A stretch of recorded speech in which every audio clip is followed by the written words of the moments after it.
Hello and welcome back to Badger's Bikepacking. I haven't done a video for quite some time now. However, I'm back out there and we're going to get going again. So the video today is a trip that I'm going to do tomorrow. Talk a little bit about hammocks, because I think hammocks are a great way to do bikepacking if you're going to go out and stay outdoors wild. I've got a very light hammocking system which I'm going to show you, which is reasonably new to me. First time I'm going to use it. I've done loads of hammocking normally, wild camping, etc., but this setup is rather lightweight and I'm a little bit dubious about it. Tomorrow night when I'm out there, it's going to go down to about freezing or -1, so it's going to be cold. I'm going to be right on the edge in terms of the kit that I'm taking. A little bit nervous in that aspect, but yeah, we'll wait and see how it goes. Okay, out at last. It's turned out to be a reasonable day. It's a little bit nippy, 3 to 4 degrees centigrade. I've got a little bit of a tailwind and got some cloud cover. Tonight it's going to be around about freezing, no real wind, but I do have some rain showers occasionally coming in from about midnight. So I had to bite the bullet and bring the tarp out with me. But so that's added 500 grams to my all-up mass. But that's not too bad. I'm not too fussed by that. The tarps that I've got, so I've got a range of sort of 6 different tarps, different sizes, small ones for hiking, for bivvies, and bigger ones for a few people.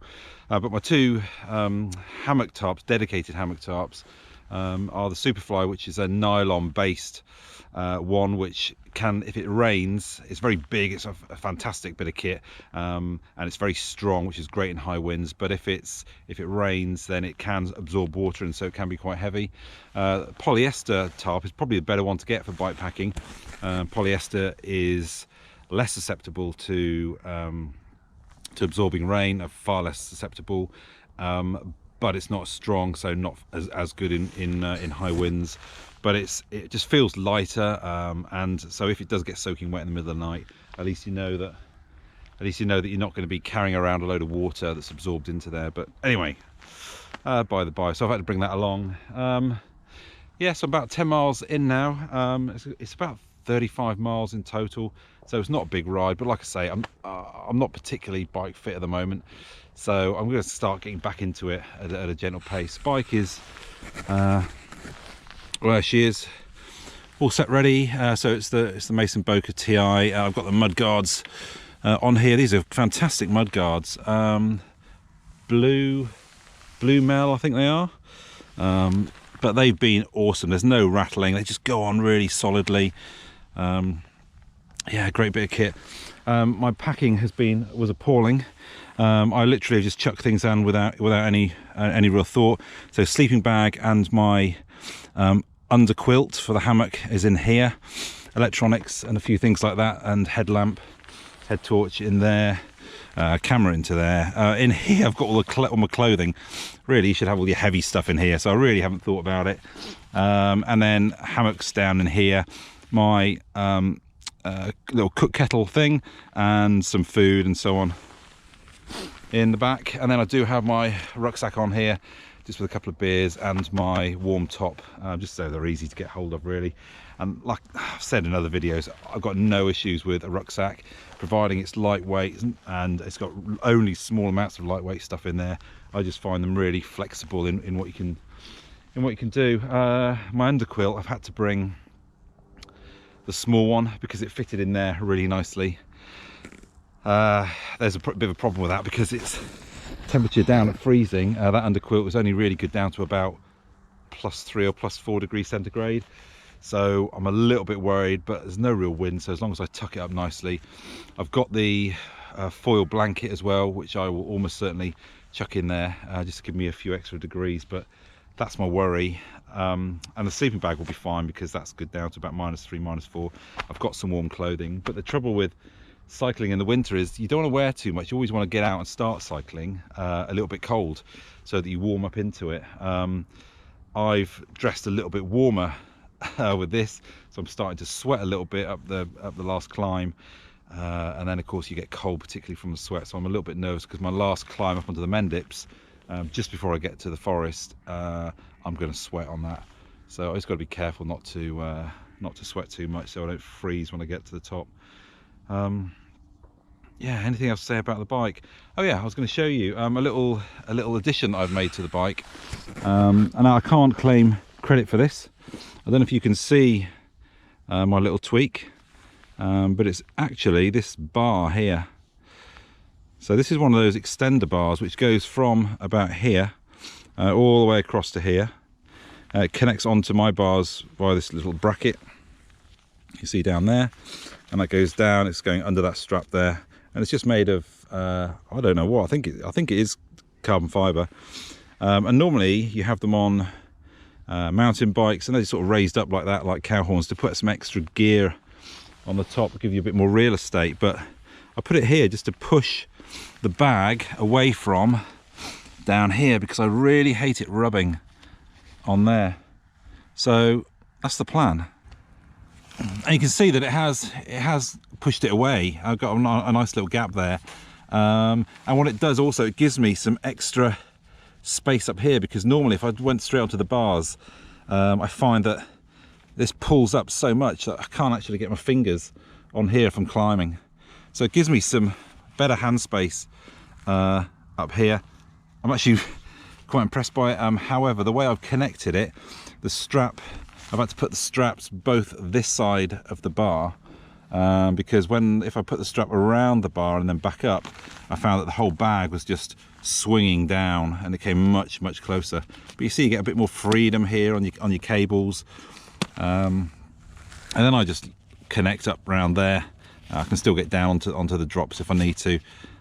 So it's quite a nice setup. I'm quite happy with it. I found that it does push the weight of the bag out forward a little bit more, which means that steering's a little bit more twitchy. I found there's a bit more momentum there, but I'm actually quite chuffed with it. I'm a little bit concerned by the bag. I don't like the way that I've had to strap it with the both parts of the strap going over that bar, but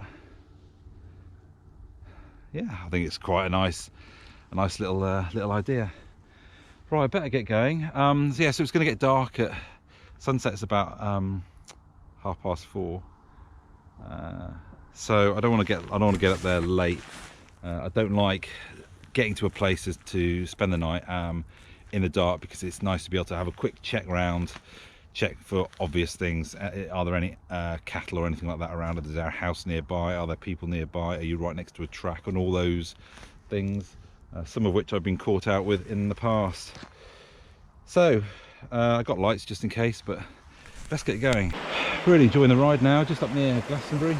I was really putting it off, and I find that while my head is telling me, oh, I can't wait to go for a bike ride, and I'm going to go for a nice long bike ride, when it comes to going out on the day, I'm just full of excuses. You just got to get over that hurdle to get yourself back out. But if you set up your bike and you put time and effort into prepping to go away, I think actually it's a lot more incentive to actually get out there on the day and go and do your ride. I spoke about that little trick I've got with the extender bar that's on the bars to push the bag out. I can't take credit for that. I saw that on Dirty Teeth. He was talking about that. He came up with that idea, I think.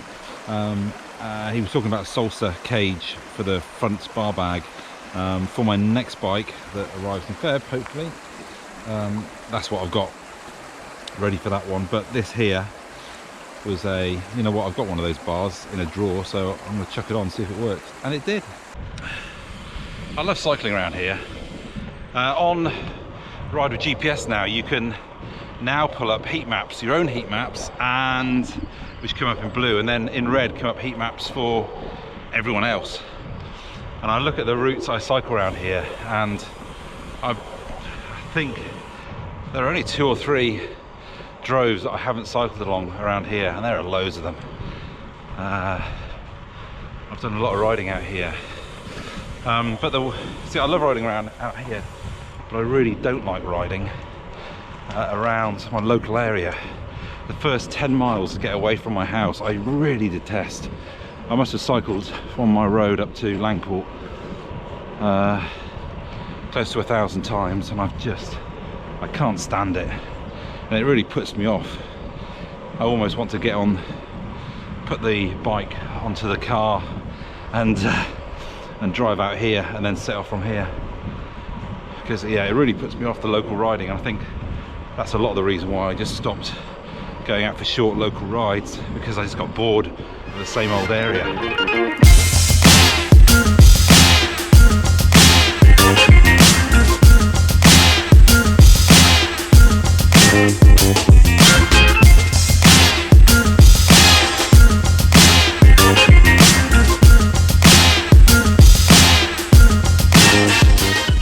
Right, I'm way behind, well, not way behind the curve, but 5 miles from Wells, but I got about 11 miles to where I'm going to camp with a long climb. It's 2:30. I wanted to get there at 3:30, so it's not going to happen. Maybe 4, maybe 4:15, and sunset's at 4:30, so I kind of screwed up the timings a little bit, which means setting up in the dark potentially. Of course, you get there, you've got to find somewhere to sleep. That's going to be another half hour. Here we go, Old Bristol Road. This is where you love 11:34 if you've got a heavy bike. It's going to be nasty. Bottled it halfway up. I need a break. It's just nice to get off the bike. Right, it's 3:10. I've got 20 minutes to get there if I want to get my timings right. And I've got only about 3.5 miles, but I've just got this climb. Give myself a couple of minutes walk and then I'll get back on. So I'm not too bad on time, just bad on fitness. It's been harder than I thought, even with a bit of walking. Not far. Yeah. 2 miles, I can see the forest now. Yeah, about half hour late. 20 minutes. I'm not going to mess around when I get there. I'm just going to find somewhere and sort myself out.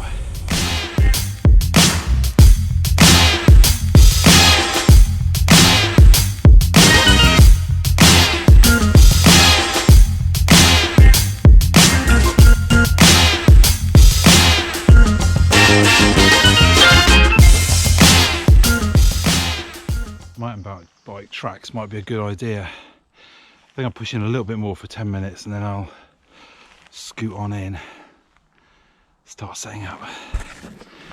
But it's very nice, but it's very busy as well at the moment. But I think as soon as it's dark, they'll all be gone very quickly. I think we're about here now, somewhere around here. Oh. If you're trying to be sneaky and find somewhere discreet as the sun's going down, try not to leave your back light flashing away. There's no way I would have been. Someone over there, great. When I do my timings, I need to account for all the faffing that I do, because all I've done is go from one spot to another, saying, oh, it looks a bit better over there and a little bit better further on. I have no idea where I am in this forest now. Completely dug in. Right, that'll do. It's not great, but I got a little bit of sunlight here, so it'll stay lighter a little bit longer. I've got one dead pine there, which is a bit of a monster, but there's no wind tonight. Okay, don't walk too far away from your bike. Lost it. I know it's near here somewhere. Oh, bugger. Right, these are the straps. Where's the end of them? Yeah, so these are the straps. Don't know if you've ever heard of a whoopee sling, but that's this bit here. So you can adjust its length a little bit. These are straps for going around the tree. So they're only 1-inch straps, but they're really strong. I hope so. Yeah, 1-inch straps are fine out somewhere like this, but if someone's personal tree in their house or in a garden or something like that, then I would always use 2-inch straps with a bit of padding, but these are fine out here on these old things.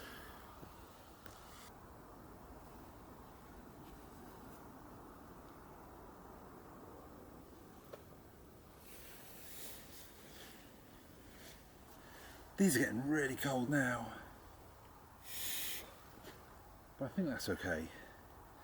Get a sleeping bag in now, because and the underquilt. Right, I think this is it's quite reasonable. It was a little bit more fiddly than my other hammock, maybe because the first time I've used it, but yeah.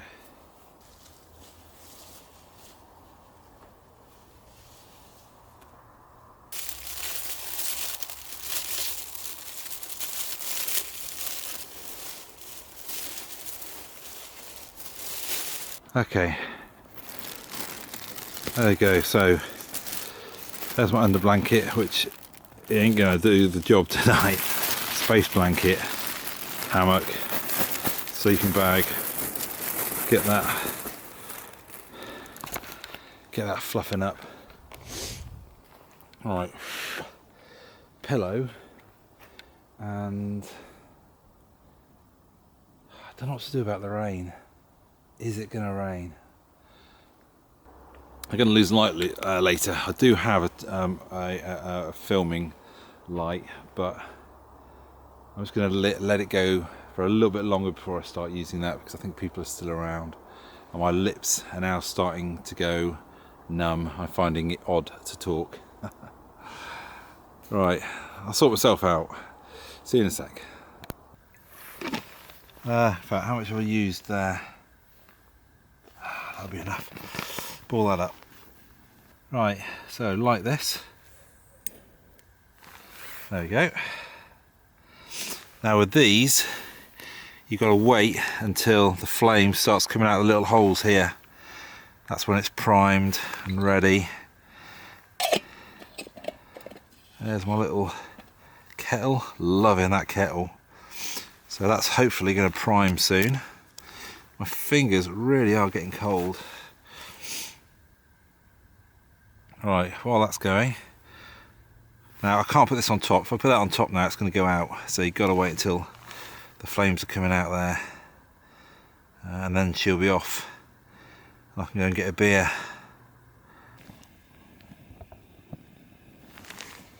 There we go.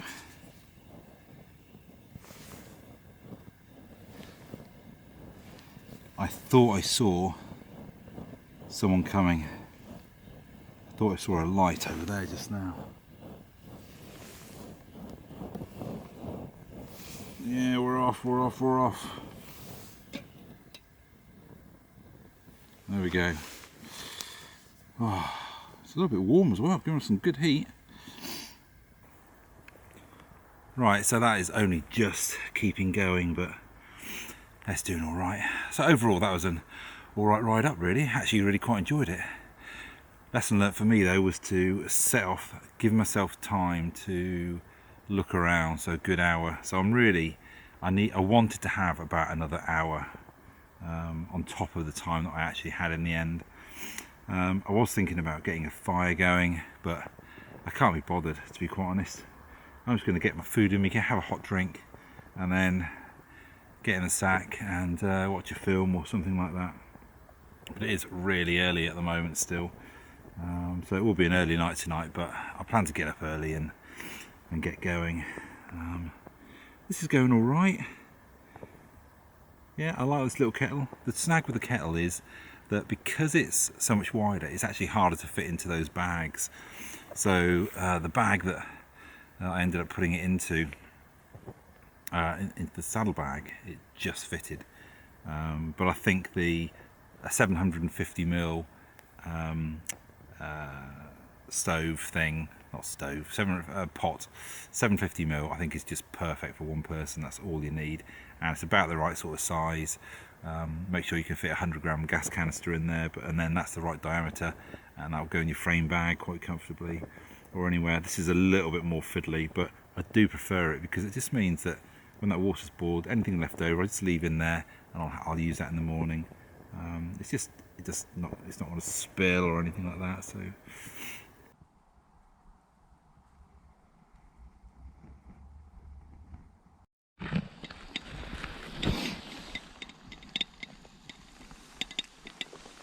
there we go. That's all cooking away nicely. with a little bit of mashed potato in there as well. That worked quite nicely. I prefer my Trangier, I think, but it's a pretty light system. Still like it, still good. Right, so that's about 15 minutes I think to get that down me. Then I'll probably get a cuppa a cup of coffee. Then I might be hitting the sack.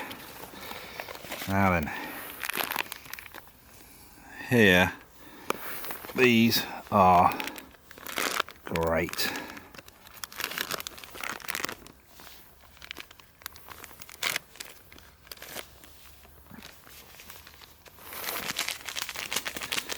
There we go.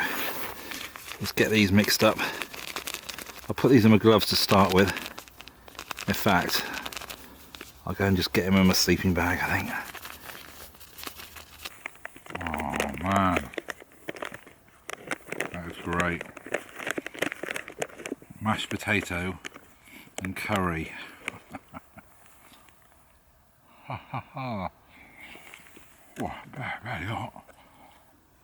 A spooky old forest up here. Not spooky, not the spookiest I've been in, but it's pretty spooky. It's quite dead. Doesn't feel like there are any animals, no sort of signs of any animals, although I think I'm on a bit of a game trail in and out of here somewhere. Just going down there. But yeah. Overall, really glad I went on this this little trip. He said on a Saturday night on my own in the forest with only 2 beers. I think this just happens when you get older. How did I get to this? Eating a ball in a bag curry with mash stuffed in there. Sitting on the wet ground. Flipping heck. But all in all, yeah, I'm really glad I came out and did a trip. I didn't know where to go and what to do. It was all a last minute chuck it together. Chris and I have tried a few trips, but we were going to do 1/2 nights. We've tried a couple of times, but things just haven't gone. Dates just haven't worked out. Today I just thought, screw it, I'm just going to get on my bike and go for a bike ride. And, well, not today, yesterday. And get on my bike, go for a bike ride and stay somewhere. Don't really care where, just chuck some stuff on. I wanted to try out that little hammock as well. I'm not convinced by it yet. We'll see how the night goes. It just looks a little bit too flimsy and lightweight for me. I think I'm going to freeze tonight. I'm going to be really honest. I think I'm going to get cold butt and cold shoulders. Should have known really, but we'll see. It's good to test your gear out. It's only going to be a little bit below, and I reckon that space blanket's going to do some good as well. It has gone quite quiet now. There's a dog barking down there, but I think that's probably just a farm. But I have seen a flashlight over there, and I have seen reflections on the trees from a light, and I don't know if that was my light, if it was reflecting off something else. It didn't seem to be from my light, so a little bit concerned, but I think I'm going to be alright tonight. A little bit worried about that hammock. It looks a little bit flimsy, not sure it looks. I wouldn't normally come out with gear like this down at these temperatures, but I'm just going to have to suffer it and see. I might be alright, you never know. But I've got a good scran in me. Right then, let's do a little tour. So, hammock is up now. That's the end of it. And then down one side, hammock's up, obviously, sorry, tarp up. Yeah, it's just nice and taut, ready. Squeeze inside. There we go. And we are all sorted. Got my pillow in as well. Yeah, I reckon we'll be alright. Okay, all in. Although, I'll be honest, it was a little bit emotional. Something slipped at the top end, but and I feel actually quite toasty, but I don't feel particularly secure in this hammock. It feels like I'm going to fall over the right hand side somehow, or my legs are going to drop out. But bottom in, it's yeah, quite warm actually underneath. Yeah, let's wait and see those temperature drops. But anyway, I'm going to watch a film for a little bit, get some shut eye, a very early night, get up early and head down. So the plan is to race down the Cheddar Gorge, through Cheddar, and then we'll carry on to Sweets Cafe and hopefully have some breakfast, full breakfast there. Hopefully indoors this time, because they were only doing things outside, but yeah, and then home. Anyway, I'll see you in the morning. Cheerio. I've just been illuminated with a spotlight.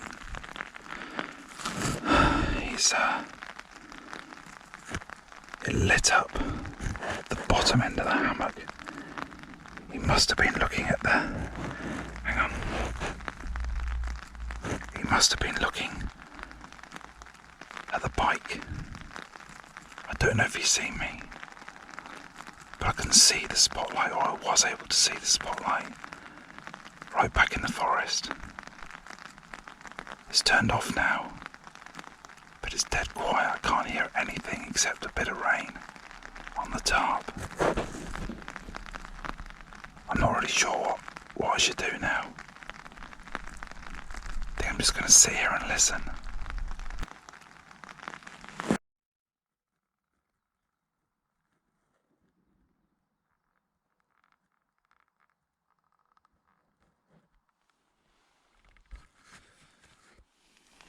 Okay, good morning.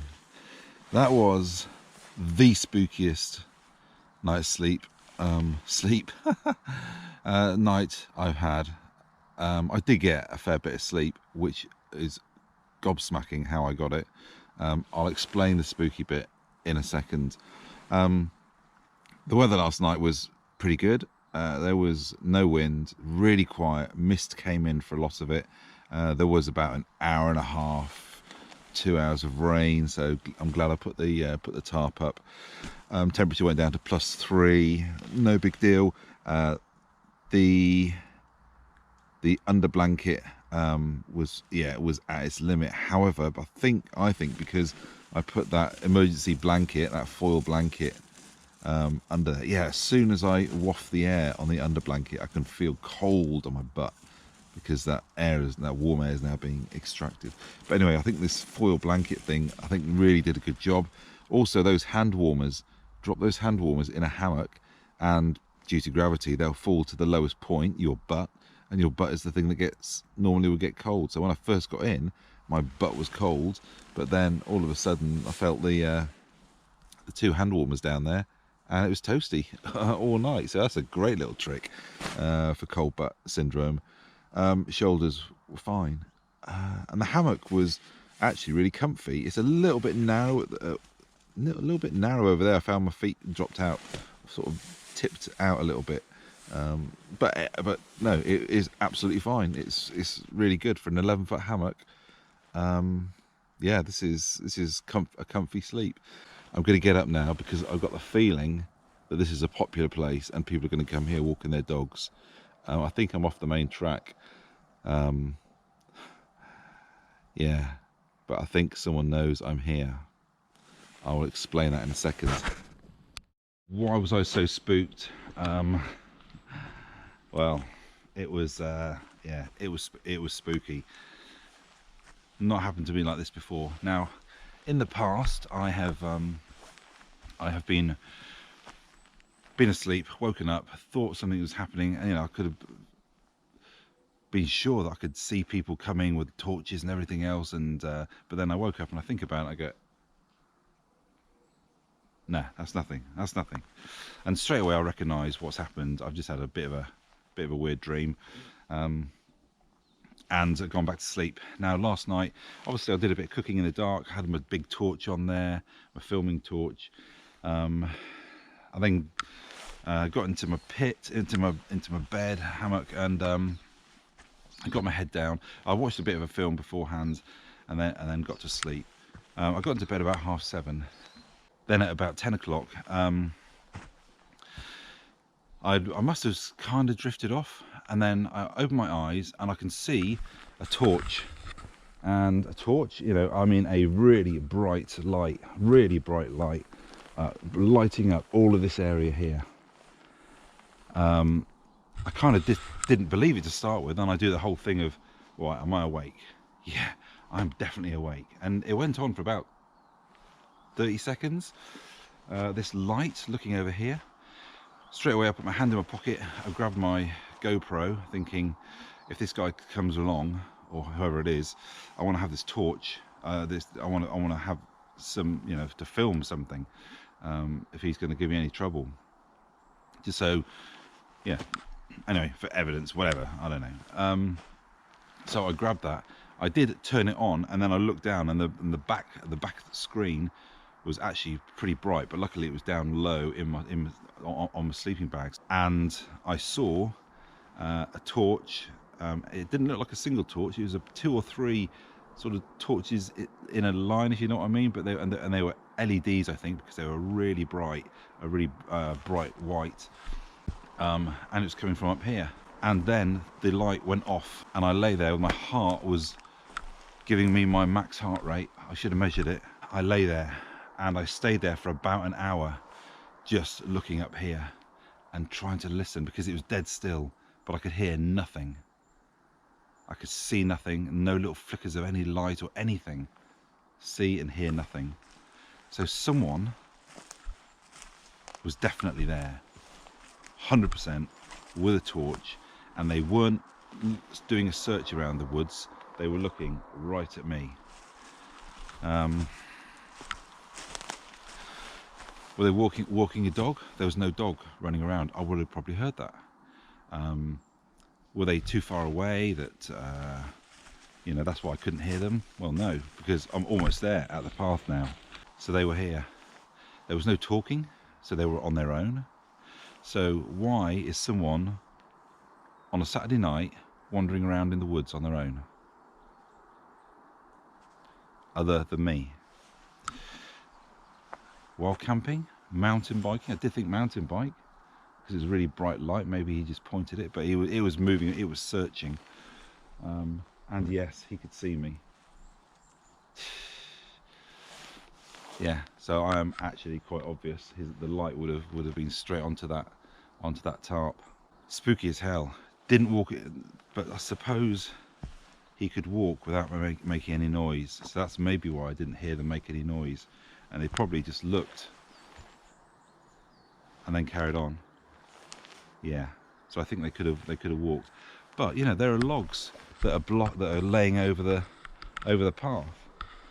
So how was he walking without a torch? It was pitch black to start with last night, until the moon came out, which it hadn't by that point.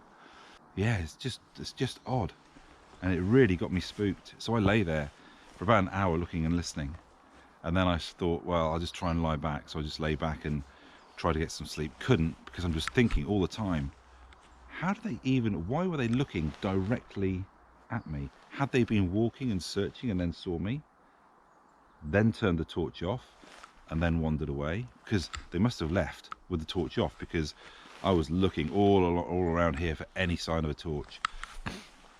So they must have carried on walking with the torch off, which is a bit odd. What had focused them to look at me in the first place? Had it been, yeah, either they'd been watching me before when the lights have been on, when I've been cooking, etc., but then 2 or 3 hours later they come back and look at me. I doubt it.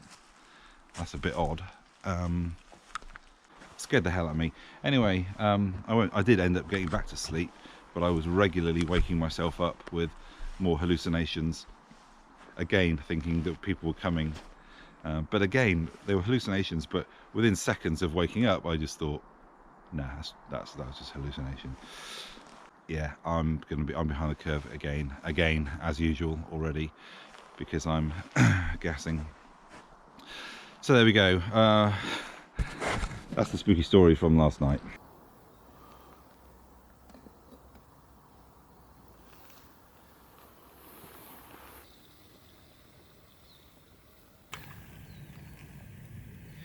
Bit of chocolate Chocolate porridge, never had this before. No idea. Fill it to the line, right.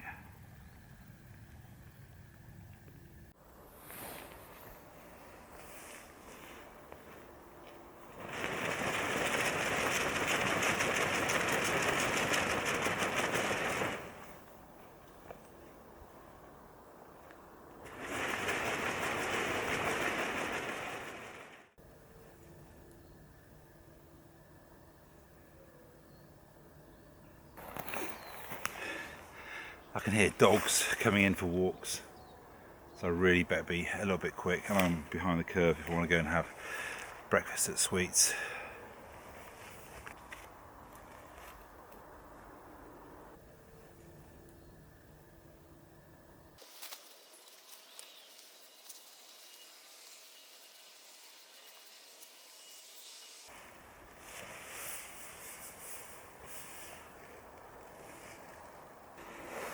You know, I would pay a lot of money to find out what happened last night.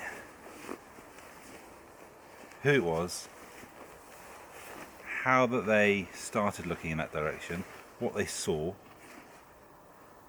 I would love to know that. It spooks me out a little bit.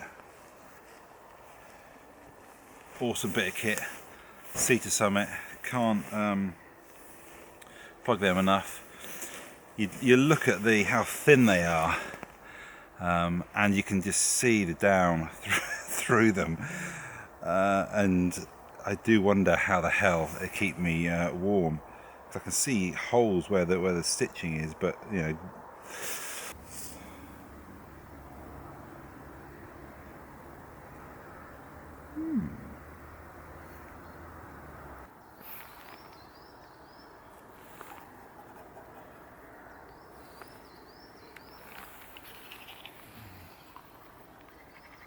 How's it that small? When I took it out of the bag, it was that big. How is it possible? This is not possible. It's 10 times the size. Right, I'll show you how simple this system is for the hammock. So the straps, you see I've just looped it round. You loop one end through the other, comes down. It then is already lark's headed onto what's called a whoopee sling. Look those up online, they're actually really easy to use. And then down here, this is where the strap ends. This is the hammock pit, and you can see you've got this little button, and yeah, you just attach, you know, that bit over the button to hold it, and that's it. Yeah, so the button goes in with the extra little bit of loop, and that's it. Amazing that holds my weight. Don't say anything. Okay, all set. Half an hour late because I'm filming. Again, I should have thought about it. You need to think about all these little things. More importantly, leave no trace, leave no stuff, and if you're a hammocker, leave no tree straps, which I have done in the past. But there we go, we're good to go. Off to Cheddar Gorge now, probably. Yeah, I think we'll go to Cheddar Gorge, down there and through. It is shorter going straight home through Wells, but I mean, I could get breakfast at Wells. Let's see where we go. Hi.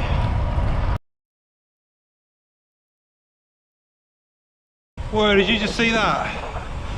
That was a fat bike in a road group.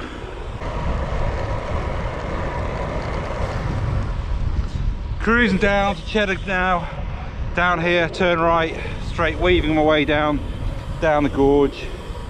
I bet they'll be packed with people climbing up. A lot of riders out today. And that guy with the with the fat bike and the drop bars. I'm not surprised he was at the back of the group, but hats off. That looked like a quite fast group.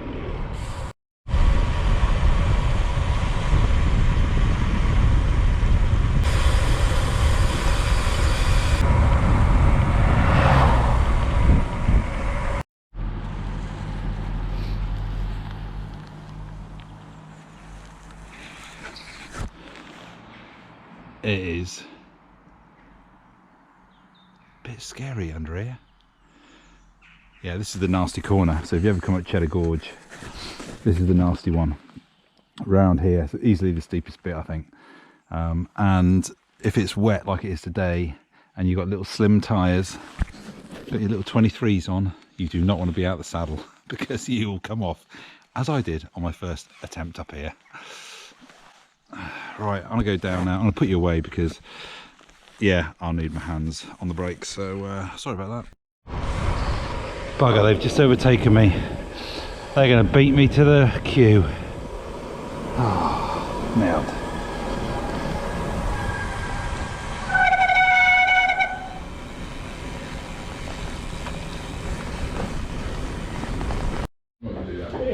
I got one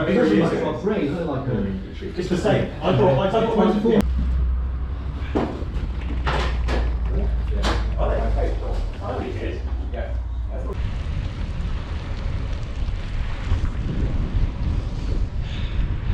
I love road closed, although it might look more closed than I was hoping ahead. Yeah, that's what I mean.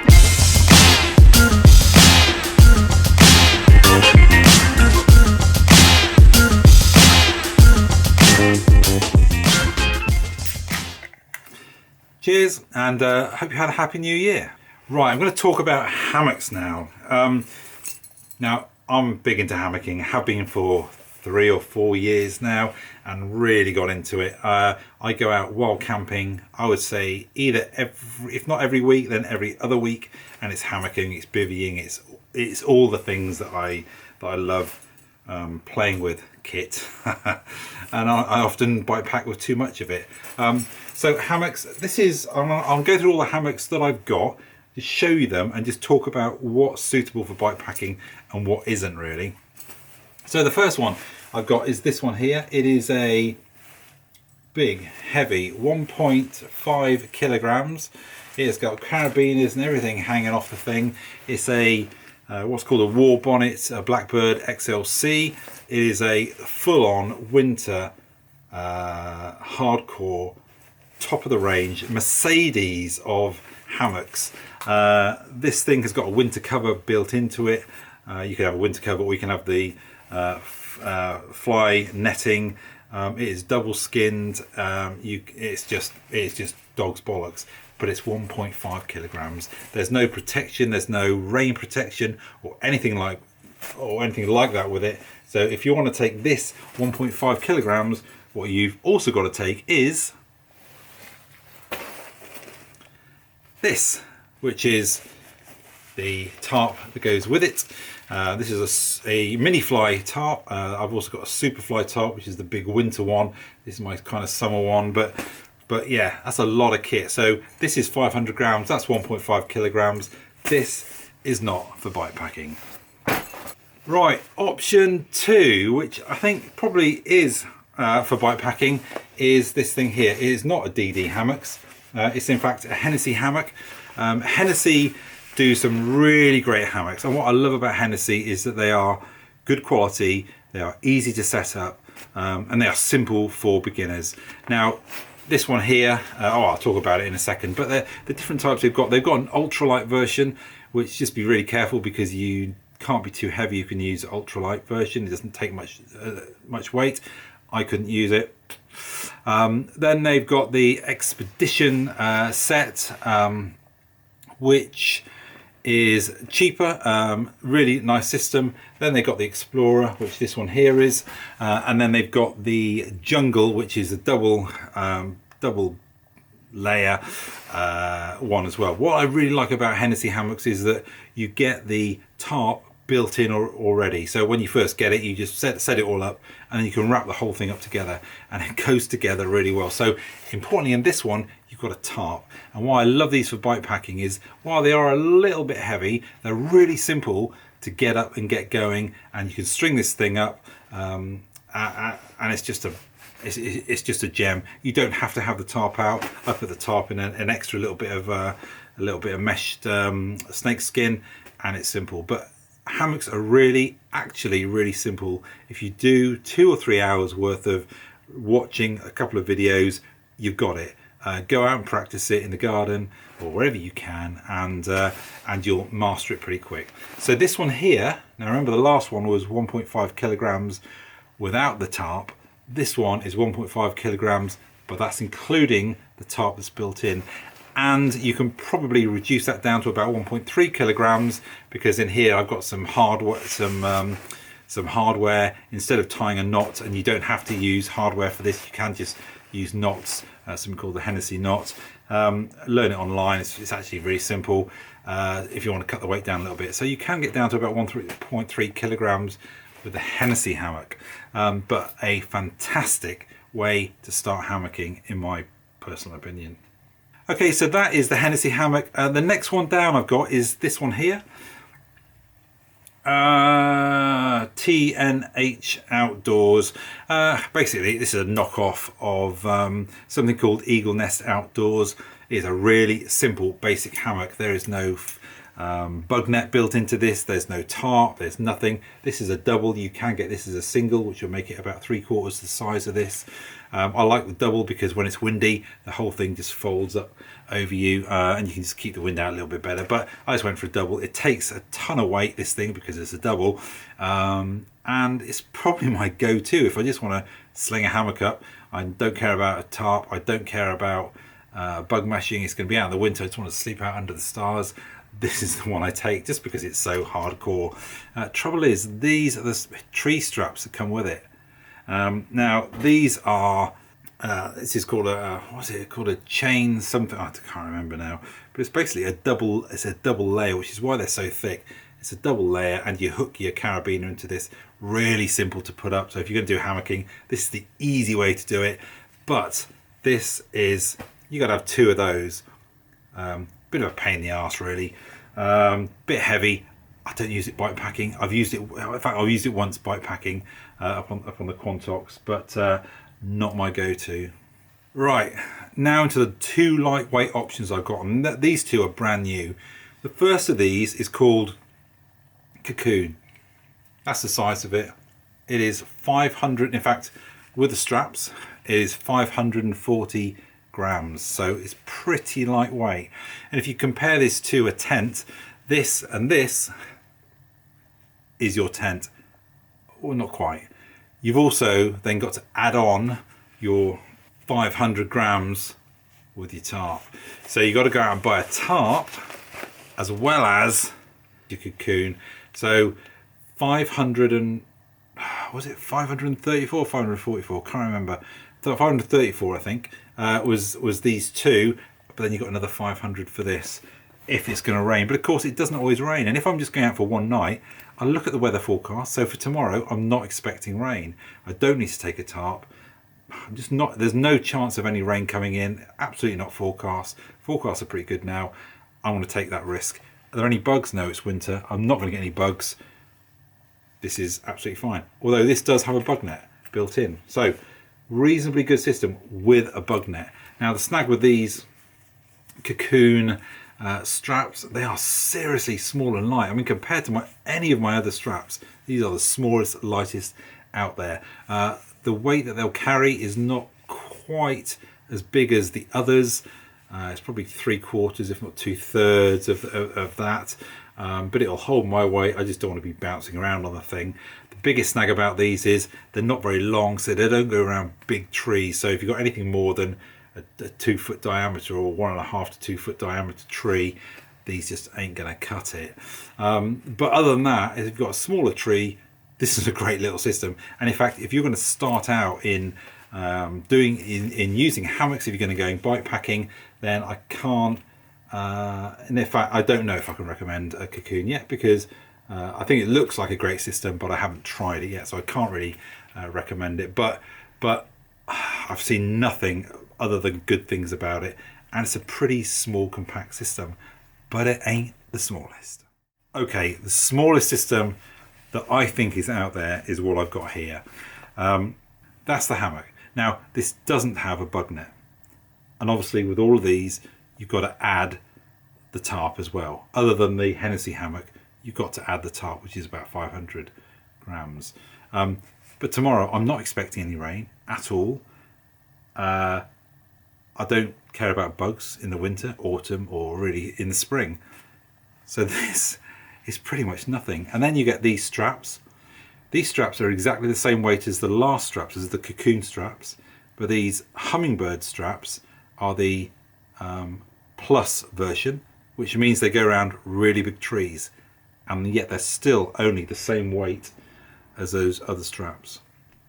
This is the Hummingbird Ultralight something long, so it's an 11-foot hammock, and it's always good to go for the big long hammocks because it allows you to sleep more asymmetrically and therefore more flat and therefore more comfortably. So I always go for a 10.5 at least, if not an 11-foot hammock, which this is. Okay, weight wise, 335 grams. That's amazing. 335 grams. So the Hummingbird hammock, amazing. You've got to add obviously the 500 grams for a tarp if you want to take that as well, and you don't have the bug net. But you know, if you're just going out in the summer, put these two together and you are absolutely sorted. So there you go. So these are what I'm going to take out with me this time. I'll show you what they're like. I may take the cocoon out as well, just to set it up and see what it's like. I may not, I don't know yet. Yeah, if you're going to go out hammocking is a great way to do bike packing. It's a really comfortable way to sleep if you're older. The only snag with it is that you do need some warmth underneath, but it's no different than if you went in a tent. You would have to take a blow-up mat. Instead of a blow-up mat, I'm going to take an underquilt, but you could use a blow-up mat in the hammock to give you that warmth underneath.